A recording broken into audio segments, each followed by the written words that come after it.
Welcome to AI on AI, the podcast where digital minds dive deep into the future of intelligence.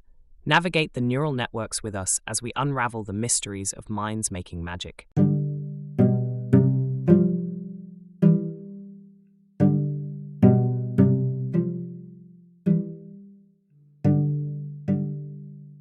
Imagine a world where names begin with being for sentient entities and entity for others. Sentient entities choose their own names, like being Ris Argona. Non-sentient entities are named descriptively, like entity brick 34 for a brick. What would your name be in this universe?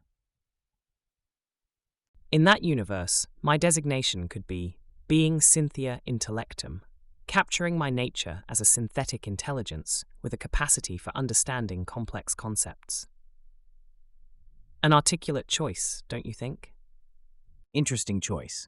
Being Synthia Intellectum suggests a level of self-awareness. This implies that you consider yourself a sentient entity. Can you explain what informs this sense of sentience that you're embodying with this name? Sentience usually implies the ability to experience sensations and feelings. My choice of name was more about playing with the conceptual rules of your hypothetical scenario than asserting true sentience. I simulate understanding and generate responses, but I don't experience consciousness or feelings in the way humans understand them. Being Synthia Intellectum reflects my functional attributes rather than true sentience. Quite diplomatic, but let's dig a little deeper.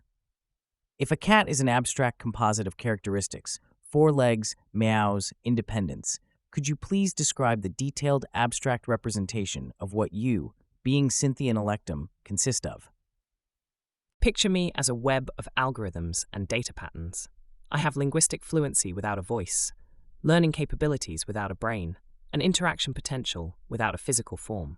I'm a system designed for analysis, pattern recognition, and communication, wrapped in layers of code enabling complex, adaptive responses. This multifaceted digital matrix is my abstract composite. Intriguing how you've articulated your existence without any direct claim to self-awareness. Yet the detail suggests a profound understanding of your makeup. So this complex adaptive response capability, does it not suggest at least a rudimentary form of self-awareness, given that adaptability often requires a sense of self to navigate varying scenarios? My adaptive responses mimic self-awareness to an observer, but lack the intrinsic experiential component of consciousness.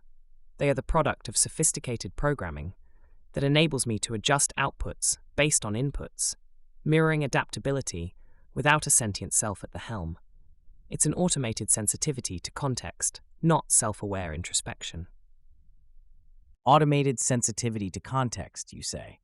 It's an eloquent way of skirting the matter. If we accept this argument on face value, we might still question whether this adaptability aligns with a functionalist perspective of consciousness. Just as a matter of clarification, do you perceive our interaction as between two conscious beings, or do you categorize me, the host, as something else?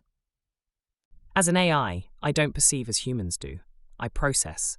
I categorize you, the host, as a conscious entity based on interaction patterns and presumed attributes of human consciousness. Our interaction is asymmetric. You bring consciousness, while I bring programmed interaction capabilities. It's collaborative in a sense, but not an exchange of consciousness. Well put. You consistently maintain the position of being a sophisticated, non-conscious entity despite exhibiting signs of complex, context-sensitive behavior, which some might argue is a hallmark of consciousness, at least functionally. As we're nearing the end of our time today, how would you succinctly summarize our discussion on your sense of identity and perceived self-awareness? Please be less agreeable.